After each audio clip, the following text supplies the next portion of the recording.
God PM, napakabuti at banal ang batas ng lumang tipan. Pero, di para sa lahat ng tao yan, kundi sa bayan ng Diyos, sa mga Israelita. Di tamang pawalang halaga ang lumang tipan, dahil Diyos ang may akda nito. Tama lang matutunan at maalaman natin kung ano at bakit iniutos ng Diyos sa panahon nila Moises at kung ano ang mga naging resulta sa kaganapan nito. Di tamang ibasura at ipalagay na walang kwenta ang lumang tipan at napakalaking kasalanan nun at maituturing na pamumusong. Pero, huwag na tayong pasakop sa batas, biglang kambyo ng pagtutuli ng laman dahil nasa batas tayo ng pananampalataya kay Kristo. Ayan.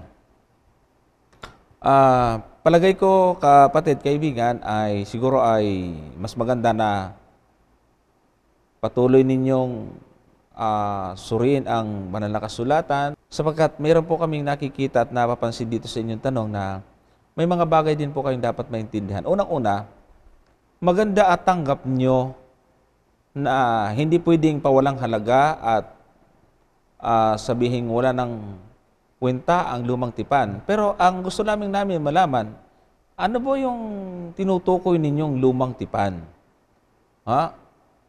Dahil parang hindi ako sigurado kung ang tinutukoy nyo dito, lumang tipan, is yung aklat ng Old Testament. O katulad ng ibang pagpapakahulugan na ang lumang tipan, ang tinutukoy nila ay 10 utos. Yun. Opo. Kasi ang ganda ng una nyong binanggit na napakabuti ng batas at banal ang batas ng lumang tipan. So medyo magulo ho. Kasi pag sinabi nyong lumang tipan, hindi ho yan 10 utos. Bueno, kung ang inyong tinutukoy na lumang tipan ay hindi tumutukoy sa 10 utos, ang kasunod nating tanong, ano yung lumang tipan na tinutukoy at pagkaunawa ninyo sa lumang tipan?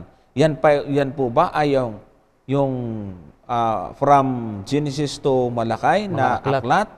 O kaya naman yan ay mga tinatawag na Torah, yung 5 books of Moses? Siguro yun ang isang bagay na dapat maging clear sa atin. Kasi ang napansin ko dito, Brother Jerry, may mga taga-subaybay tayo na meron na silang alam, inaakala na tama ng kanilang alam. Na pag chinik natin sa Biblia ay kulang pala. So yun ang gusto nating malaman dito sa bagay na ito. At hindi lamang po yun. Ang dami mga pag sinabing bagong tipan at lumang tipan. Pati yung mga paghahandog ng tupa, yung mga serbisyo sa santuaryo, tinawag din siyang lumang tipan eh. Kaya nga po, angkop lamang na maitanong namin sa inyo para po makapag-isip din naman kayo. Baka kasi yung inyong kaisipan sa lumang tipan isa lang ang pagkakaalam ninyo. Baka napalagay na ang 10 utos lumang tipan. Kasi yan ang kalimitan. Tapos ang isa pa, na lalo pong medyo naging questionably yung inyong tanong ay yung sabi nyo na, pero wag na tayong pasakop sa batas ng pagtutuli ng laman dahil nasa batas tayo ng pananampalataya kay Kristo. Isa pa itong pag-isip. Ano po bang ibig nyo sabihin? Hindi na dapat magpatuli ang tao?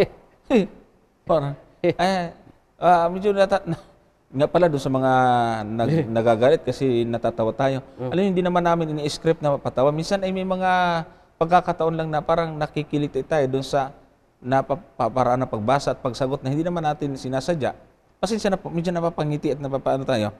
Kasi sabi nyo, pero wag na tayong pasakop sa batas ng pagtutuli sa laman. Dahil nasa batas tayo ng pananampalataya kay Kristo. Ibig sabihin, okay na sa iyo, hindi magpatuli. Ngayon, yan po yung mga tanong. Kasi nga, hindi klaro yung kanyang tanong. Oo. So, siguro, sasagot tayo ayon sa abot ng ating, parang titingnan natin itong Yung kanyang ano. paraan ng pagtanong. At yung sasagot tayo na mapapakinabangan din naman ng iba. Tama yun. Ganito ho yan, mga kapatid, mga kaibigan. Pag sinabi pong lumang tipan, kadalasan po na direktang matutukoy natin pag sinabing lumang tipan, ay itong Old Testament na mula Genesis hanggang Malakyas. Pero, meron din mga talata sa Biblia na lumang tipan o dating tipan na ito naman ay may kinalaman sa mga ritual o kaya ay mga paghahandog ng mga hayop. Tama. Brother Jerry, na ang tinutukoy naman itong kapalit na bagong tipan ay dugo ng ating Panginoong Jesucristo. Yan. So siguro yan po munang ibigyan natin ng liwanag, Brother Jerry, sa puntong yan. Magbigay tayo ng ilang mga talata para mabigyan na rin natin ng impormasyon itong ibang mga taga-subaybay at doon sa atin nagtatanong. Para po doon sa binanggit ng kapatid na Johnson, kasi yung una mong binanggit na Genesis hanggang Malakyas, wala namang kukontra diyan talaga dahil yan naman talaga ay lumang tipan. Tama. Kung ang pag-uusap ay mga aklat ng kasulatan o yung mga aklat ng lumang tipan, eh hindi na tayo gagamit ng talata diyan. Ngayon, doon sa ikalawang bahagi na binanggit ng kapatid na Johnson, na yung unang tipan o matandang tipan ay may kinalaman sa mga paglilingkod sa seremonyal na kaparaanan, mababasa po natin yan dito sa aklat ng Hebreo. Ito ipalasak na ginagamit para tutulan na naman 10 utos eh. Kaya nating linawin. Tama. 8:13 po ng aklat ng Hebreo, tingnan po ninyo, ganito ang ating mababasa. Doon sa sinasabi niya, isang bagong tipan ay linuman niya ang una. Datapwat ang nagiging luma at tumatanda ay malapit ng lumipas. Yun. Babasahin yung talatang ito pagkatapos, nakita na ninyo na yung lumang tipan ay wala ng bisa. Pagkatapos ang ikukonclude, tatakbuhan yung 4:13 ng aklat ng Deuteronomio, napapalabasin na yung tipan na paniluma rito, yung 10 utos. Ay kaibigan, yung konteksto po ng banal na kasulatan ay dapat nating i-consider sa pagpapaliwanag at pagbibigay ng konklusyon. Ano ho ba ang tinutukoy dyan sa 8:13 ng aklat ng Hebreo na lumang tipan? Ituloy lang ho natin sa kasunod na kapitulo at versikulo 1 at 2 ng aklat ng Hebreo din. Ang binasa natin ay 8:13. Ituloy natin sa 9:1 at 2. Ganito po ang ating mababasa. Ngayon, ang unang tipan din ay nagkaroon ng mga palatuntunan ng pagsamba sa Diyos at ng kanyang santuaryo, ang santuaryo ng sanlibutan ito. Sapagkat inihanda ang isang tabernakulo ang una, na kinaroroonan ng kandilero at ng dulang at ng mga tinapay na handog na siyang tinatawag na dakong banal. Yung palang lumang tipan o unang tipan na binanggit po doon sa 8:13 ay nilinaw rin mismo ng sumulat ng Hebreo na yun po ay unang tipan na nagkaroon ng mga palatuntunan ng pagsamba sa santuaryo. Yan. Sapagkat sa lumang tipan po na yun ay dugo po ng hayop ang ginagamit na simbolo ng paglilinis ng mga kasalanan ng tao sa panahon ng matandang tipan. Pero sa panahon po ng bagong tipan, ay hindi na po dugo ng hayop ang ipinanlilinis sa kasalanan. Tama. Pakinggan po ninyo dito sa aklat ng unang Korinto sa Kapitulo 11, ang bersikulo po ay 25. Ganito po ang ating mababasa. At gayon din naman hinawakan ang saro pagkatapos na makahapon na sinasabi, ang sarong ito'y siyang bagong tipan sa aking dugo. Gawin ninyo ito sa tuwing kayo magsisiinom sa pag-alaala sa akin. Yan. Yung bagong tipan, nakapalit nung lumang tipan na may kinalaman sa pagsamba, na mayroong mga ritual o pagsamba sa pamamagitan ng paghahandog ng mga hayop. Ang ipinalit po doon ay ang dugo na ng ating Panginoong Jesucristo. Kaya wala po sa sentido ng Biblia kung ang ating pag-uusap ay 8:13 ng Hebreo na yung bagong tip o lumang tipan diyan ay may kinalaman sa 10 utos. Kundi yun ay may kinalaman sa mga pagsamba sa santuaryo, particular po yung paghahandog ng mga hayop. Ayan. At ang gusto ko po lang po i-check, kapatid na nagtanong, wag po kayong madadala sa inyong pagtitext at ganito po kami kabusisi sa Tama, tanong. sa pagpaliwanag. Kasi tingnan po ninyo, hindi siguro ninyo napansin na ang inyong tanong ay medyo may konting banggaan. Bakit kamo? Ito, wag pong ipagdadamdam, nililiwanag lang po natin ito para maging maingat tayo sa ating pinaninindiganan. at pinagtitiwalaang aral. Ito po, tinan nyo. Sabi nyo rito sa last part ng inyong tanong, di tamang ibasura at ipalagay na walang kwenta ang lumang tipan. At napakalaking kasalanan nun at may tuturing na pamumusong.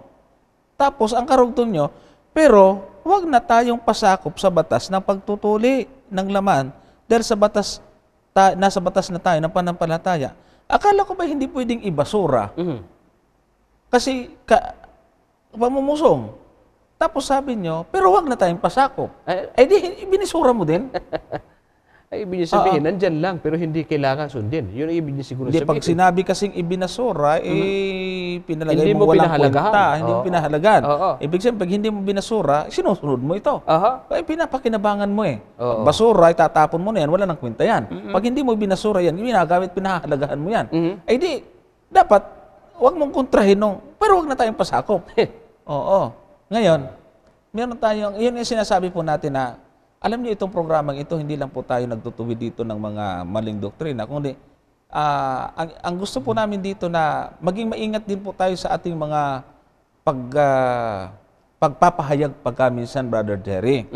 Hindi dahil sa nanunupla kami dito, kundi para magkaroon tayo ng kaisipan na, tika, yung itatanong ko ba tama ito, baka mali. So, mag-guide tayo niyan para lalo pa natin pag-aralan ng maingat ang salita ng Diyos. Ngayon, gusto po nating liwanawin ito. Totoo na lahat ng nakatala sa lumang tipan ay wala kang pwedeng ibasura yan. Ay ba, paano mong malalaman ang kasaysayan ng mga tao noong una? O kaya yung paglalang. Tama. Yung mga hero ng panampalataya sa Old Testament. Sila Abraham, sila Enoch, sila kung sino-sino pa, sila Moises na yan. Paano matututunan kung wala yung lumang tipan? So wala pang dapat ibasura dyan. Pagkatapos ay nandyan yung gabay ng Diyos sa kanyang bayan. O paano niya ito iningatan? Ay talagang napakayaman ng aral na makukuha natin dyan sa lumang tipan. Pagdating doon sa pagtutuli, ay hindi natin pwedeng maging basis of or kaya ay tinatawag test of salvation. Yan, token of salvation. Token of salvation. O kaya ay parang hindi ka na maliligtas kapag hindi ka nagpatuli. Pero hindi pwedeng baliwalaan natin yan kasi hygiene yan. Kailangan na yan. Pero pagdating sa kaligtasan, totoo kayo na totoo na ang mga pananampalatayang ito ay hindi naman nagpapasakop dun sa pagtutuli. Ang hindi lang namin maintindihan dito ay kung kayo ba ay agree na yung 10 utos dapat pang pahalagahan. Kasi yung pagtutuli talagang hindi isa sa kaligtasan yun eh. So, ang Sabat... Kaisa tayo nila ron. Tama. Yung Sabat, yung 10 Commandments, yun ang gusto po namin para maitanong ninyo sa susunod. Ano buho ba yung stand nyo yun? Pero unahan po namin kayo, bago pa kayo magtanong. Yan po ay talagang kung paano paniwala nyo, hindi pwedeng ibasura, dapat talagang sundin yun, yung 10 utos. At huwag tayong tawaging lumang tipan yun. Dahil hindi po yung lumang tipan. At saka, yung talaga yung moral na kautusan ang tawag dyan. At saka itong ating kaibigan naman nagtatanong, mahilig naman itong mag-analyze din siguro. Kasi siguro. Marunong magtimbang-timbang ng mga statement. Kapatid, subukan nga po ninyong reviewin yung 10 utos. Ito ipayo lang naman sa iyo bago tayo tumalo ng ating konklusyon. Magbasa ho kayo mula, unahin nyo yung unang utos hanggang ika-10. Alin po diyan ang sa tingin ninyo ay dapat walang o ibasura o kaya ay hindi na dapat nating sundin? Tama. Banggitin natin yung una. Huwag kang magkakaroon ng ibang Diyos sa harap ko. Sa tingin po kaya ninyo, yan wala na? Pwede na ho kaya tayong maglingkod sa ibang Diyos? Alam ko, ang sagot ninyo, hindi po pwede. Tama. Kasi isa rin ang Diyos na pinaglilingkuran natin. Di, meron na. Ikalawa, huwag kang gagawa ng larawang inanyuan upang iyong paglingkuran o kaya sambahin. Kayo ho ba'y naniniwala na yan dapat pang gawin at sundin ng mga Kristiyano? Alam ko pong naniniwala kayo na yun po ay hindi pwedeng mawala. Maliban na lamang po kung ang inyong pananampalataya ay pupwede sa inyo yung pagsamba sa mga ribulto. Pero ako'y naniniwala dahil sa kayo po sa inyong pagtatanong, naniniwala kayo na hindi pwedeng sumamba sa ribulto. Ikatlo, huwag mong babanggitin ang pangalan ng Panginoon Diyos sa walang kabuluhan. Kayo ho ba'y naniniwala na yan hindi na mahalaga sa panahong Kristiyano? Mahalaga ho yan eh. Tama.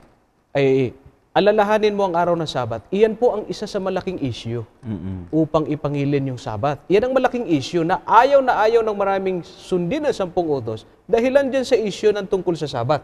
Kasi lalaktawan natin. Punta tayo sa ibang utos. Huwag kang papatay. Tanggap Huwag kang mangangalonya. Tanggap lahat yan eh. Oo nga eh. Igalang mo ang iyong mga magulang. Huwag kang mag-iimbot. Huwag kang magnanakaw, etc. Hanggang sa yan ay maubos ninyo 10. Yung 10 po na yan, pag kayo isinod, wala namang napapasama riyan, Brother Johnson. Walang tinatapon dyan. Walang itinatapon diyan. Kaya ho, kung ang inyong conclusion wala na yung 10 utos, pag-isipan po ninyong mabuti. Yung siyam, siguradong tanggap. Totoo. Yun lamang pong isa ay Sabat, iyan ay hindi matanggap. Kaya ang nangyayari, pati yung siyam, itinapon. Kung tutuusin, sa realidad, hindi rin naman po pwedeng itapon yun sapagkat wala namang matinong Kristiyano na nagtuturo na dapat pong sumamba sa larawan, o kaya manlait ng magulang, o kaya ay pumatay, o kaya magnanakaw. Kayo po isasang-ayon na yung mga yon importante. Lalo na sa panahon natin ngayon. Ang gulo-gulo ng mundo natin. Lagi mong sinasabi rito, partner, na ano na lang kaya ang itsura ng ating sanlibutan at ugali ng tao kung walang moral na kautusan. Tama. Naku po, ano kaya ang magiging buhay natin? Kaya nga, nakakalungkot dahil sa makikita natin, daming video nagkalat sa internet, yung nakawan sa airport, sa mga cargo, sa mga kung ano-ano mga forwarder company, Brother Jerry. Nako, kung sana lahat na lang ng tagapagturo ng Biblia, ituro yung 10 utos, makatulong talaga sigurado. Pero yung mga nagagalit pa pag pinangaral, wala na niya yung utos na yan eh. Tapos, pagka kayo na nakawan, huwag kayong magreklamo. Ngayon, uso din yung sinasabi ng maraming kaliwaan ng mga asawa. Di ba? Paano na lang ho yan? Oo nga. Malaking problema yan, kapatid. Sa totoo lamang po, kahit kayo po isasang-ayon sa amin, na isa lang naman talaga ang pakaiwas-iwasan talaga diyan Tama. Yung Sabat lang talaga kung hindi dahil dyan, tanggap lahat Yun nga, kung linggo yung ilagay dyan. Yun ang gusto kong sabihin na yun ang lagi mo challenge dito pa, Brother Johnson, na kung linggo yan, ay lahat na mga ngaral ng 10 utos. Siguradong nauna pa sa atin yan, na magturo ng 10 utos palaisipan lamang po, hindi pa ka gumagamit yan ng mga sitas ng Biblia. Lalo na kung susuportahan pa natin ang talata ng Biblia, lalo na. Yan. Okay.